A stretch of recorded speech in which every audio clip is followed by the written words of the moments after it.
We are back with another episode of the Full Subjects podcast. Really excited for today. We're going to be interviewing fellow agent and good friend of mine, Braden Reimer. He's with Stonehouse Realty. He's been in the industry for, I believe it's 18 years on his own.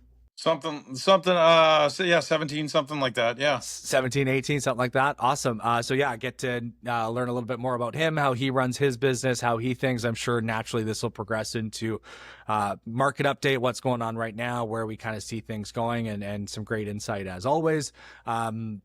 And as always, guys, this podcast is for informational purposes only. It does not constitute any legal, tax, investment, financial, or any other advice.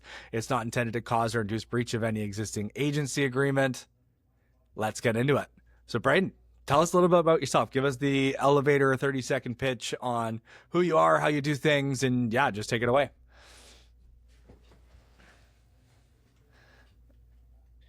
Yeah, so I've been doing this a while. Time actually kind of flies.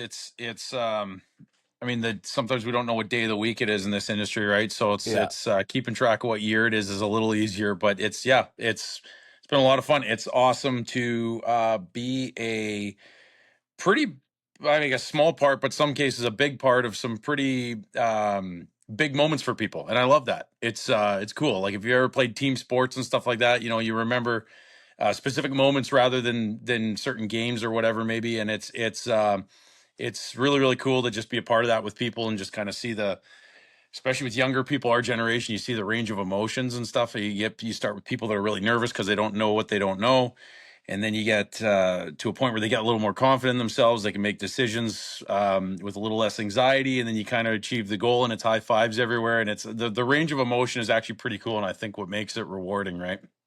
Yeah, for sure. I think, one thing that Cole and I talk about is obviously there's the super exciting fun time. Hey, we're getting into the market, we're buying our first home, or we're getting into our dream home. This is amazing. This is everything we can ask for. Obviously, you think of so many of your like family core memories are, at Christmas or sitting around your Thanksgiving dinner table or all that stuff. But I think one thing that we always talk about is you have those extreme highs, but then obviously you also have those those lows as well, where, maybe somebody, passed away, or maybe financial situation changes. People are, forced to move or sell or all that kind of stuff for different reasons. And there's a lot of, obviously it's life chapters, big important moments in their life, and we also have to navigate that as well. Like we end up wearing many hats, I guess I could say.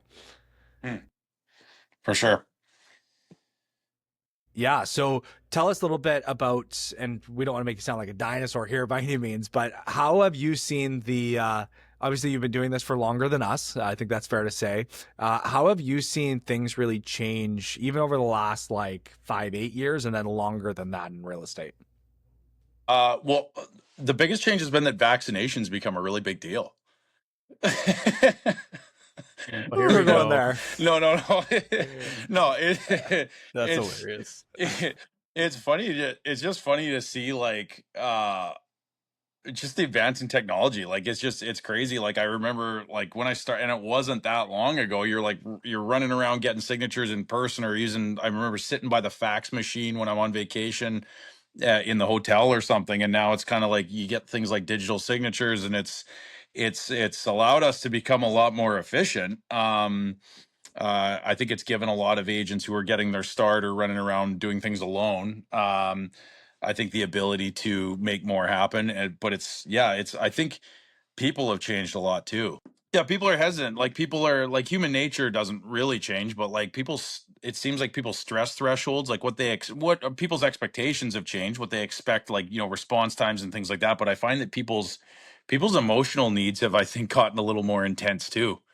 I think you deal with a lot more anxious people now, maybe just because what's going on in the world or whatever. So I think adapting to that has been, I don't know, it's we learn as we go, but that's interesting. Yeah. Yeah, and I think what also, we talk about attention span all the time, and how, those long 3 or 4 minute listing videos of swooping each room. Now it's how can we jam packed every single part of the room into, a minute, basically, super quick, and speeding things up and slowing things down. And I think with that as well, people are so used to getting stuff so quick. They order something through, whatever delivery service or online, and Amazon's, out front 4 minutes later showing up. And I think that also almost contributes to things where it's like, sometimes deals and negotiations, they go on over 2 or 3, if not, a week. 2 or 3 days or a week, and I think that can also really play into things as well as just people's different expectations of having to wait for things, all that kind of stuff. Yeah, absolutely. Yeah. Yep. What hey Braden, what would you say you've utilized to help people who are more hesitant, or what are some things that you've picked up? Because it sounds like you've seen that shift. Like, I don't know if I've personally seen that shift because I haven't been doing this as long, but I'm curious, when you started to see people become more hesitant, how did you adapt to that? I think personal experience is a big one, and I got to be careful how I say this because there are a lot of agents who, and there's nothing wrong with it, but there's a lot of agents who are helping people through things that they've never experienced. So you get agents, you get agents encouraging people to buy pre-sales, and they've never experienced having 100 grand tied up for 3 years and watch the development, struggle and units drop in value. They don't know what that's like, but they're encouraging people to be okay with it. You get agents who have never made a mortgage payment, and how could they possibly understand the stress of having one of those? So I think being through a lot, I think just about every client I work with, I've experienced in some way or another what they're experiencing. I've bought in a high market, sold in a high market, bought in a bad market and sold in a bad market, and done the construction stuff. And it's so I think that's what really helps, is I think that human side of understanding exactly what they're going through or something very close to it, I think is really, really helpful.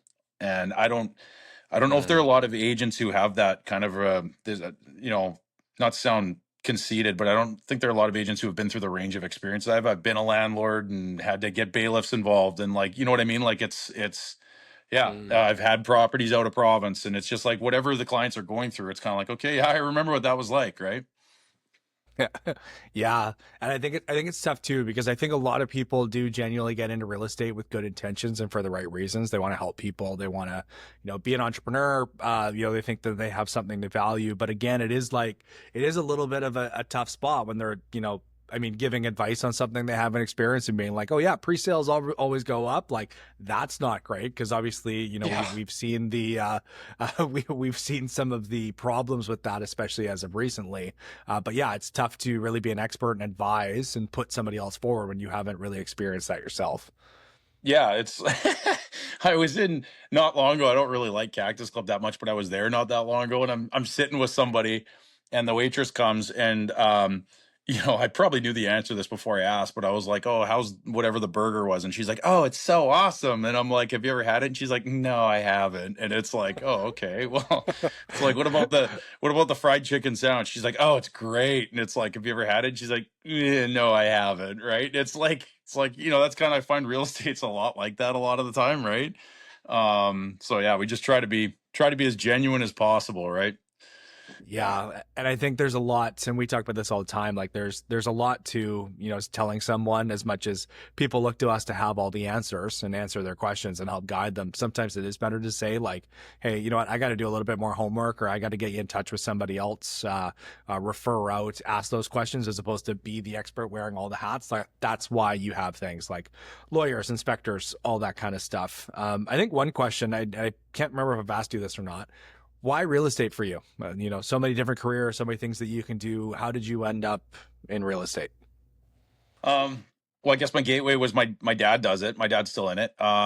We're set up as a team. We don't work very closely together, but we're set up as a team. But yeah, I was in university for biochemistry, and then I got to the point where I went and got my real estate license, started doing this, and kind of realized fairly quickly that I had a knack for it. And it got to a point where I had a decision to make: do I go write this exam at SFU, or do I go list this house? And I usually chose to go list the house, and got to the point where just one day I just wasn't back at school and didn't show up for the rest of the semester because I got busy doing this, right?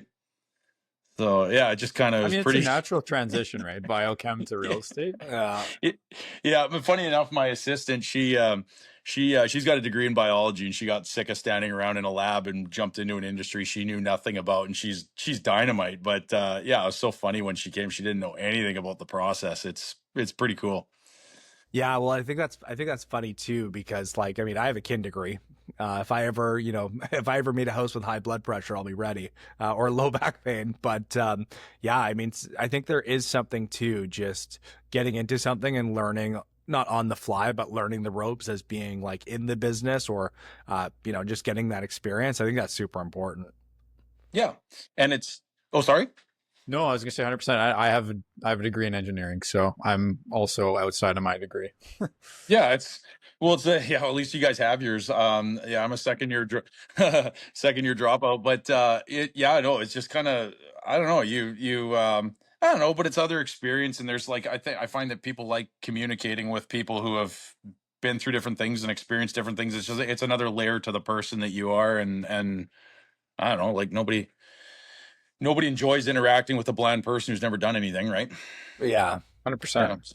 Yeah. And I think there's as much as maybe the knowledge isn't like compatible, I think there's something to definitely like, whether you're going to school and learning how to learn or putting time into something to work towards a goal. Like I think that part's important, but some people like yourself, as you kind of said, like, a lot of people want to work, they know they need to do something. And sometimes it's as easy as like, well, I guess I'll go do the thing. Right. So, Yep.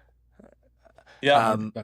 Can I ask you a question? We can take this out if you don't want to answer this. You and I spoke last week at Austin's birthday, actually. Shout out, it was just Austin's birthday. You were a broker for a little while, mortgage broker.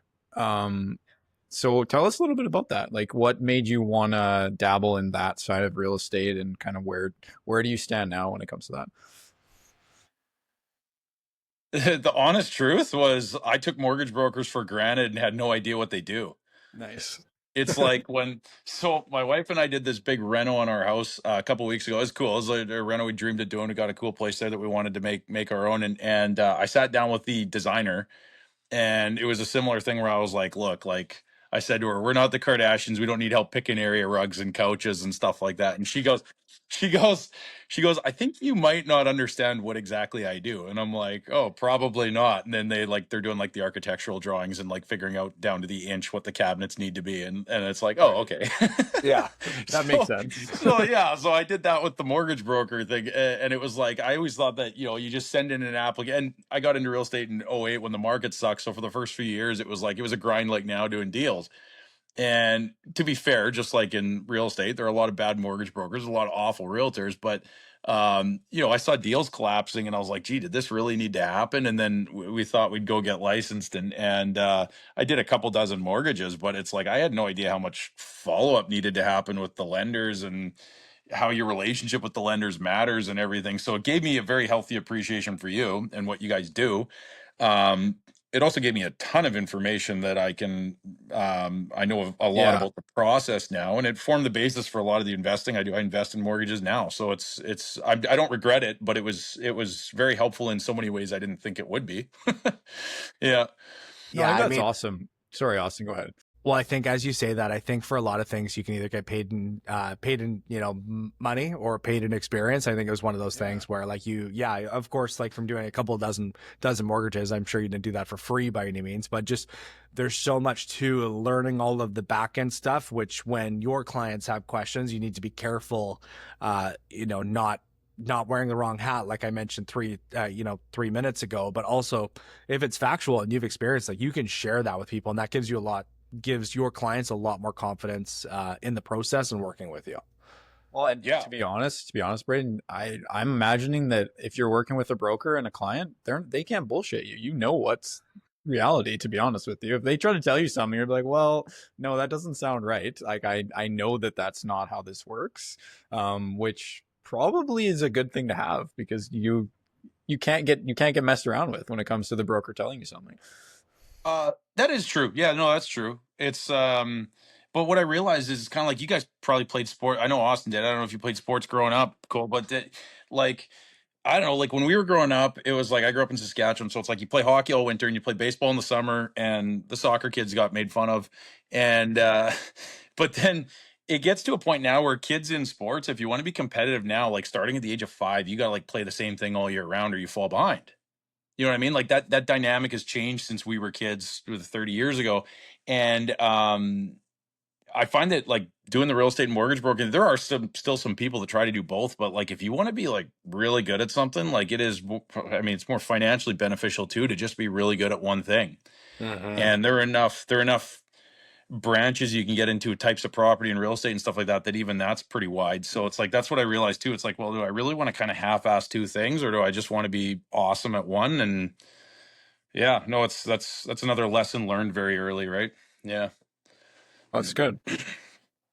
What other, well, you talk about lessons, like, think of your first 4, 5, 6 years in real estate, or even, over the last 10, or all the periods in between. Like, what have been your biggest takeaways or lessons from being an entrepreneur or running your own business? Um, Short-sightedness, I think, is an epidemic. And it's I don't want to diss people who do stuff on social media and stuff, but I find that a lot of the people who are doing the social media stuff, they're posting like crazy, hoping that it's going to pay off right away. Or you get people doing all kinds of things, um, that they're looking for something that's going to get them real successful within a year or two. And what I've learned, because all our business is referral based, and it's like, you build a relationship with somebody, and from the time you meet them to the time they actually transact with you, that might be 5, 6 years, Mm-hmm. and they it might be longer, and then they transact, then it might be a couple of years before they send a friend, it might be five before they move again. But if you stick with that, it grows quicker than you realize. And it's just, if you're just a genuine, like, honestly, like, it's right there in the company motto that I have on everything. It's authenticity, right? And Mm-hmm. there is no substitute for just working hard for people and giving them a good experience and just keeping in touch with them. And that Mm-hmm. is, there's no, like, I tell a lot of new agents in our office that, yeah, you get some people that kind of get a quicker start than others, but there's really no substitute for just like being consistent and just, yeah, that's it. It expands in a way that is, it expands on a strong foundation when you do it that way. Yeah, I think it's a fine line. I think, obviously we're doing a podcast right now, and there's definitely a component, I think, to social media, with when it comes to marketing. Like, what's better? Is it 1,000 people driving by a bus bench, or is it 1,000 people that are looking at your ad on social media? Some would say it's the same. Some would say it's slightly different. But again, it's still getting in front of people. I'm sure there's, you don't want to be the silent realtor. This is things that, people mention all the time, or the silent mortgage broker. Like, it's good to know, and let people know in your sphere, friends, family, that you're doing business, or you do a good job for people, all that kind of stuff. But it's that fine line of like, do I do everything on social and just wait for somebody to call me? Or do I do some stuff on social and then get out in front of people and still, do all the things that you're talking about? Yeah. Yeah. And be And oh, sorry. no, sorry, Brent. I was just gonna say, and be consistent. I think that's what I took away from what you just said. Is it's not so much the how you do it; it's that you're continuing to do those things and not just trying one thing for a week and then trying another thing for a week. And it takes consistency, and I think that's what I took away from what you said. Yeah.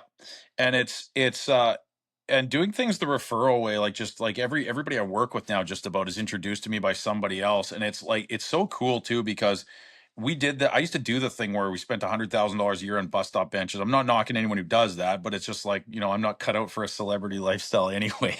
so so so and I certainly don't care if somebody waves at me in the grocery store because they see me all over town. But we did that, and we did the whole thing where we tried kind of that sort of more that passive marketing, where people, just the repetitive people seeing you all the time.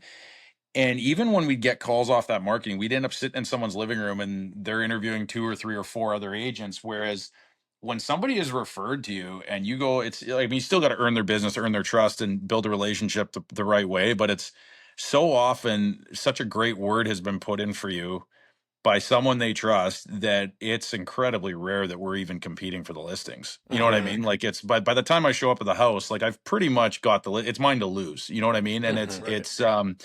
and it's a testament to it's. I mean, I'm grateful that so many people are out there speaking so highly of us. But it's they're our marketing. So we switch things.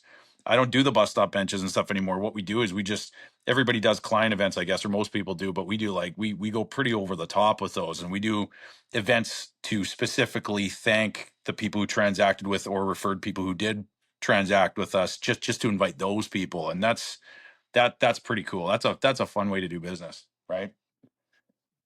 Okay, and then with that, I guess another question I have is like, what advice would you give to a newer agent then? Maybe not at that scale. Like what, like if you were starting again from square one, what's the 1 to 3 year Braden Reimer real estate plan? Um, your database is going to be small. It's going to be like you're not going to have that many people, maybe, but just start just keeping in touch with people in a way that you can scale, because Mm-hmm. everybody's does like when so our client base is growing, and one of the best things I ever did early in my business was every Thanksgiving I made a deal with a grocery store. Every Thanksgiving I drove around dropping off pumpkin pies at every past client's house. And I did that every Thanksgiving for like 8, 9 years. And first year is pretty easy. You drop off 20 pies. I'd get about 10 of them out a night. You end up chit chatting at some people's houses. It got to the point where I get maybe 6 done a night. And then, I'd get it done in a few days. And then the next year it took 3, 4 days. And then the year after that, it'd take like a week. And it got to the point where I was out every night till like 10 o'clock at night, dropping off pumpkin pies at people's houses. And it would take me 2.5 weeks. And I'd be getting some of them out 2 weeks before Thanksgiving, some of them a week after Thanksgiving. It's just, it couldn't be scaled. Yeah. And it's one of my favorite things I've ever done to keep in touch with clients. People absolutely loved it, but the problem was it can't be scaled. So what we do now is we throw an event where anybody who does come, we send them home with a pretty high end gourmet pie and everything like that. But you have to change things. So there are things that work very, very well, but when you start getting to a point where you don't even have to be doing a tremendous amount of business, but you're doing, like even just a little bit more every year, it's you got to be willing and able to change things. And sometimes our goal is to never lose that touch with people, but you got to adapt how you make that touch, right? Mm-hmm. Yeah, that's really cool. I like that. I like the personal side of that. I like that. I like the client events. I think that's a good way to see people, because sometimes you don't talk. I don't know how frequently you're connecting with your clients, Braden, but sometimes that's the one time you get to talk to them in the year, right? And it's a nice touch point, and you're not doing it to bring in business. You're not there to be like, hey, anybody who's looking to sell or know somebody that's willing to buy in the next whatever amount of time, please come talk to me. You're there to just touch base with people and just remind them that you're there for them, and to show them gratitude for what they've been able to help you with so far. So I think that's awesome. I think it's a great way to do it. It's awesome seeing people too. Yeah, right. It's so cool. I mean, we're lucky. I mean, everybody I think in my entire career, there are only 2 or 3 people I've ever worked with where if they called me, I wouldn't be interested in working with them again. Like we have awesome relationships with everyone we work with. So it's really cool. Like a lot of people are kind of almost scared to see their clients again. Yeah. And I guess that's a part I didn't mention is you got to treat people really well. Like I can look the people I've worked with in the eye and know for sure that they've had a fantastic experience. They've had a really informed experience and that they've been taken care of. And when you can look people in the eye and everybody knows that without it having to be said, even not only is the turnout at your client events better because people actually want to see you again, but it's more fun to host the events, right? So Yeah. You don't end up with 50 extra pies because no one shows up. Yeah, that makes sense. It's like yeah, I was at I was joked with my wife. I thought it'd be really funny. She thinks it's dumb, but I always thought it'd be funny to like make a reservation at a restaurant for this didn't happen to Austin last week, by the way. But I always thought it'd be funny to like make a reservation at a restaurant, and then you show up and you got like your own balloons you timed your chair at the head of the table, and you've reserved like 20 seats, and then you sit there with like the little party hat on the little cone, and you just sit Nobody's there. and nobody shows up, and you just like you just keep saying to the waitress, they'll be here, like you know what I mean? Like It's a good way to get a free dinner. Yeah, I was gonna say imagine. you'll get some free drinks or something out of it. Oh yeah, can you imagine the scene now? But and unfortunately our events haven't been like that. So yeah. That's hilarious. Oh my gosh. Oh gosh, I don't even know where to go from there. Yeah, Austin, you got anything else? I was gonna make the same joke. Nobody shows up to, and then Braden beat me to it. All right, let's talk market that we're currently in, because I think there's some challenges. I definitely think there's some opportunities for people as well. What is your take? You compared 2008 it being a tougher market, comparing it to how it is now. Like, take it away. What are you personally seeing? One thing that I found it hard to hear is when I mean, I get it. Offices who, make their profits based on the number of agents who are signed up there or whatever, and managing brokers and stuff. A lot of people say, oh, there's always enough business to go around. There's enough business for everybody. And the reality is there isn't. So we've got a lot of agents in the business who are going through a very, very tough time. And the reality is we have a saturation of agents in the business. So it's, we're going through a time here that I was one of the few people, like even a year and a half ago, who was saying that, who were saying that even if interest rates dropped, that I still believed prices were going to come down. And some very well known and intelligent agents thought I was nuts saying that, but I remember just thinking like, gee, like we don't have a rate problem. It's not like, rates dropping 1% isn't going to reverse things and send prices upward again. It's we have a big capital problem, and our economy is going to take a while to grow into this pair of shoes that's way too big, right? So, so I think a lot of it is, I think, setting expectations with clients is very important. Like when I'm sitting down with a client now, I'm like telling them, we're in midsummer now. And when I was listing places in June, I was saying, hey, look, guys, like this isn't me being pessimistic. We spend a lot of money on marketing. We're pretty intelligent and analytical about how we advertise and stuff. But I did say, like, look, like I'm not going to be surprised if we get very few showings for the next 6 to 8 weeks.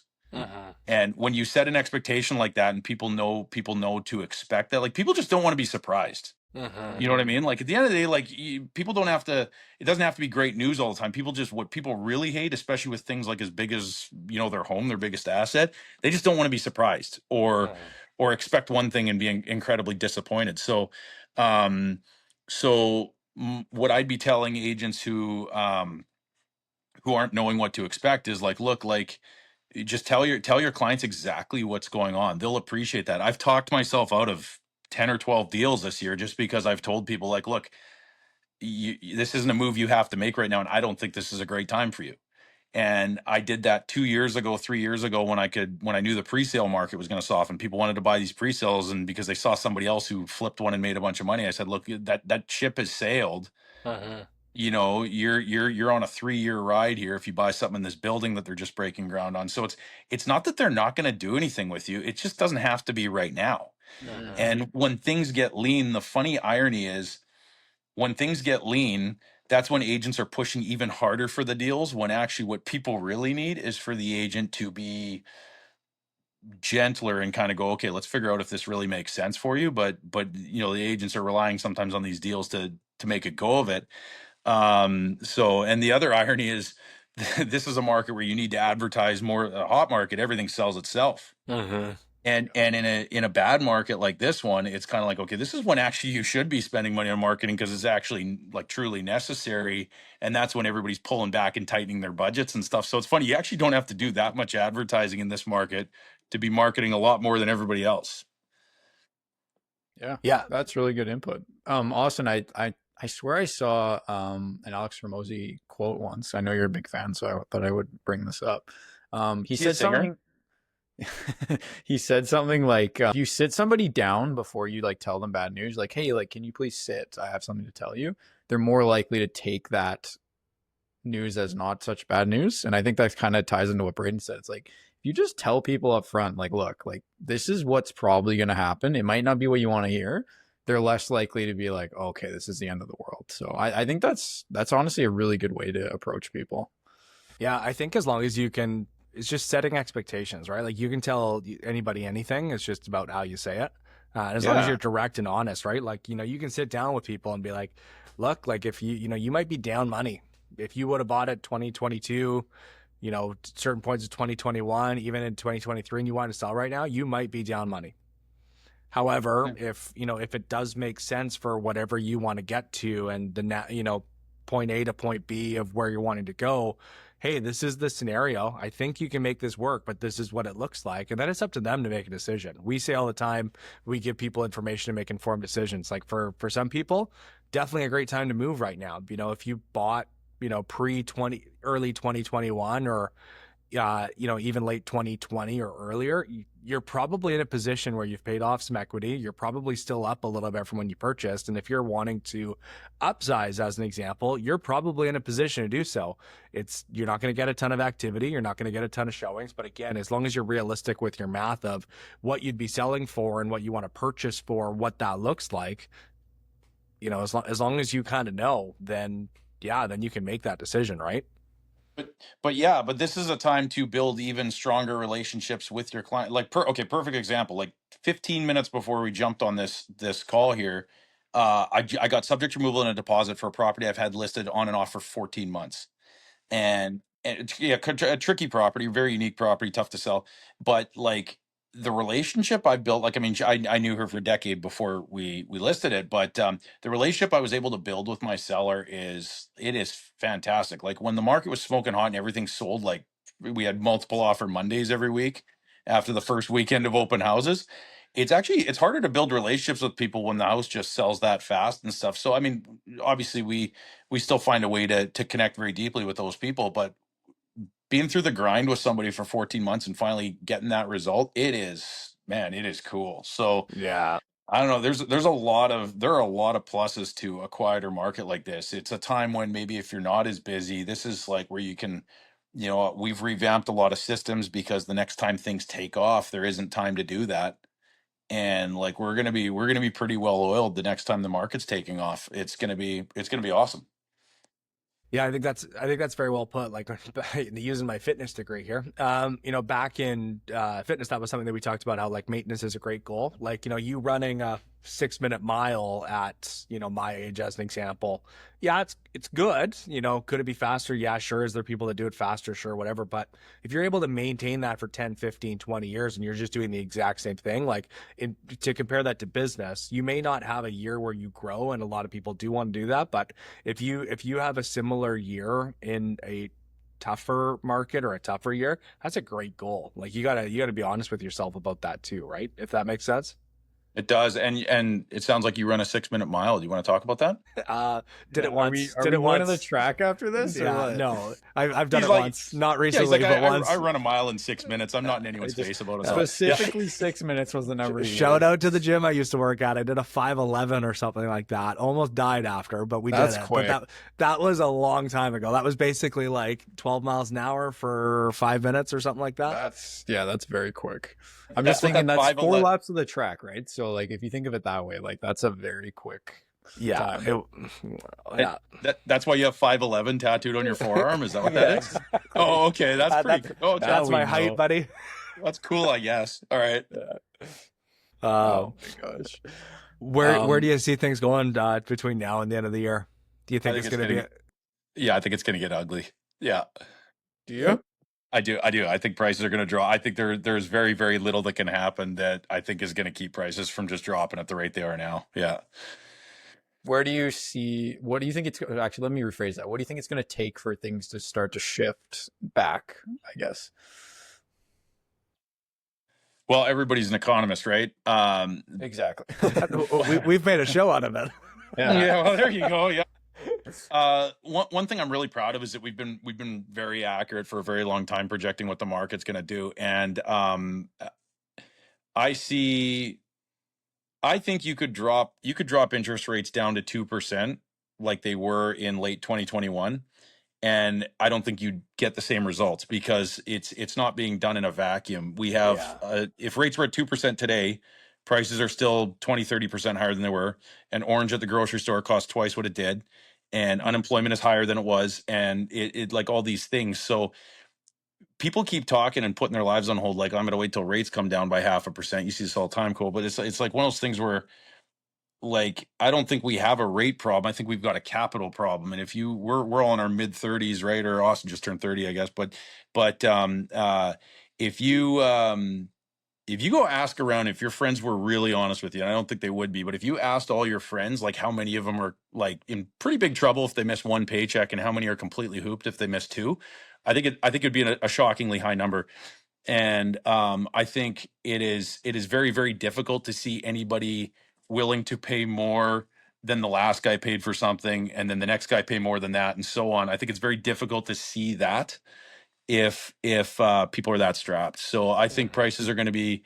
And the other thing is, I'm not an anti-government guy, but I'm a firm believer that most of the changes, real estate related changes, our provincial government especially has made are terrible ideas.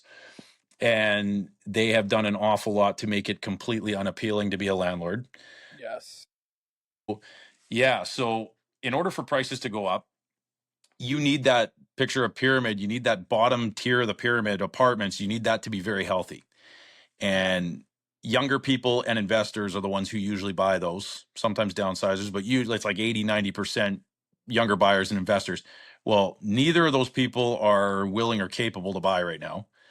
And when you have that, it softens townhouses. And when that happens, it softens higher priced townhouses. And then it softens row homes and houses and so on all the way up to the high end. Probably really the only people who really don't care what's going on out there are probably the elite who are buying the really crazy properties. And even a lot of them are in business for self and being careful. So we would need to see a lot happen, I think, to strengthen that bottom part of the pyramid. And I don't think things turn around until that happens. That's Yeah. well said. You're not going to give us a time frame? I made all that up. That's pretty cool. Honestly, I spend a lot of time on Wikipedia and I read. You're the one that updates Wikipedia, right? Yeah. I mean, yeah. And I just watch global news because they never get anything wrong. There you go. I like that. I think that's This is a spicy episode, Braden. I Right? appreciate it. No kidding. That's an honest take, though. I think that's really well said. I mean, it's not a rate problem. I think there was obviously belief that it was when rates were high, and now we've seen rates come down. Obviously, they're not at 2%, like you said, but that doesn't mean people have the money to actually buy anything. And I think too, based off of like prices, like, you know, in my listing package, as an example, I have an example, like the nut that people need to crack each month is their monthly payment. You know, you can look at purchase price, you can look at the size of the mortgage, you can look at all those things, but realistically it comes down for people of like, you know, or families, like, what do I make per month? What is it going to cost me to live? Am I okay with that? Or, you know, can I afford it? I think how I would spin what Braden said, and this is just my opinion, I think it's like a cost of living adjustment. Basically, people are saying like you said, like, okay, even if my mortgage payment is the same price, depending on high, low, whatever, every time you go to the grocery store to get something for dinner for 2 or 3 people, it's $100. All of the price of oranges doubled. Like all of those things kind of snowball into people being like, whoa, what's going on here? Like, you know what I mean? Yeah. Well, you, Austin, I know every time you go buy organic cashews and stuff like that for like My for like 511 $30. mile. Yeah, exactly. That's how he keeps the pace. Yeah, that's how I keep the pace. Oh, God. Yeah.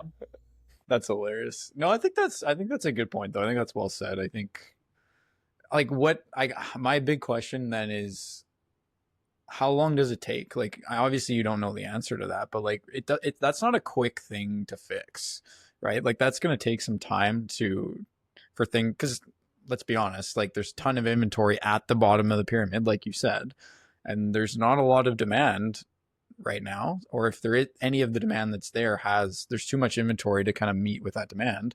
So how long does it take, or does it take some government intervention to make it more enticing to start eating up some of that inventory before we're going to start to see that shift?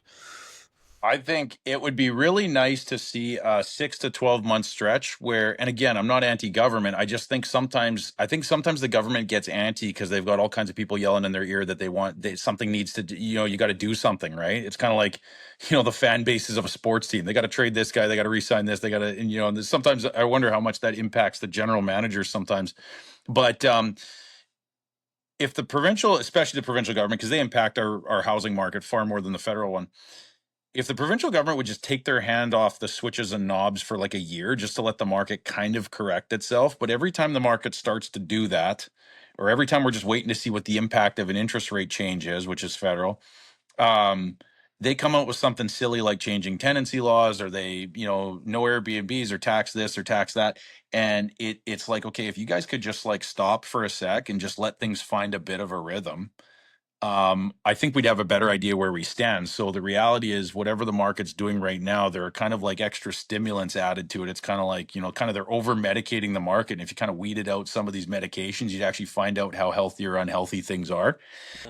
And I think it'll take a while because I was a new agent in 2008 when that crash happened, and prices actually dropped pretty quickly. They dropped over about a year and a half, and then they leveled off for a very long time. And they leveled off for 4 or 5 years, and they started creeping up a little bit, but it was pretty linear and pretty shallow rise in prices. And then, you know, it didn't really start taking off till about 2015. And that's how long it took things to catch up. And I think what's going to happen is we're going to see a price kind of a tumble in prices that I think is going to extend into next year. And then it wouldn't surprise me at all to see things just kind of find that spot where it just kind of plateaus for another year or two. I think the biggest factor is going to be what Ottawa does with, you know, immigration stuff and everything like that. It depends. I think there's a tremendous wave of money waiting to come over from India, especially. Yeah, so it's if things stay the way they are now with no surprise changes from Victoria or Ottawa, I think that's kind of what'll happen. Yeah, I mean, I think, you know, from a simple supply and demand perspective, there's a lot of supply right now. You're seeing listings high, and in order to get upward pressure on prices, you need to see, you know, to switch that supply and demand ratio. Supply needs to get eaten up, and demand needs to increase, or both. And so I think that's really well put. What's interesting too is, you know, you're seeing housing start slow down right now.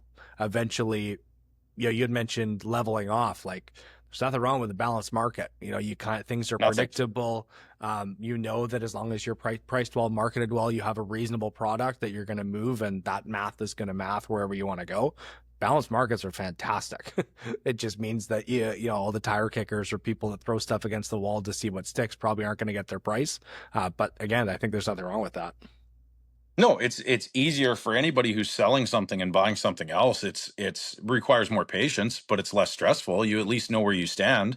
You know what I mean? It's I remember 6, 7 years ago, I remember doing like evaluations on properties, and there were times when it was so flat that you could pull like the last 6 or 7 months of sales comparables. You know what I mean? And this is like prices hadn't changed much. So it's like, oh, these guys sold like, you know, 4 or 5 months ago, and this is a pretty similar house. And then it got to a point when things were going nuts in 2020 and 2021. I remember like looking at like a townhouse that sold like a week ago or 2 weeks ago. And, you know, like, and it's like, well, that's kind of ancient history. And we know it's going to go for probably that plus a couple percent at least. And it's like, you know what I mean? Like it freaked people out. And towards the end of that, when things got especially nuts, that's when you saw a ton of people overpay. And like, I don't know, I think it's a market that requires more patience, but I don't think that's a bad thing. I think it's a safer market. It's I mean, I've had tremendous success with subject to sale this year. I think I'm shooting 9 for 9 or 10 for 10 on subject to sales this year. So maybe one that didn't work out, but it's good if it's done right. It's a very safe time for families to move from one place to another. Awesome. Yeah, this has been great. I've really enjoyed this, Austin. I don't know about you, but yeah, it's been fantastic. I just realized we've been on for 43 minutes. So yeah, might even get 2 episodes out of you, buddy. Thank you. I appreciate it. Or we'll definitely want to have you back. I want to see how things transpire, and I'd love to kind of get some updates on where the market's at, where things are going. Yeah, I really appreciated your insight on that. So yeah, this is fun. This is cool. I like what you guys are doing. This is awesome. Sweet. Yeah, we appreciate it. Well, thanks guys for joining us for another episode. We will see you next week, and take care. Thanks.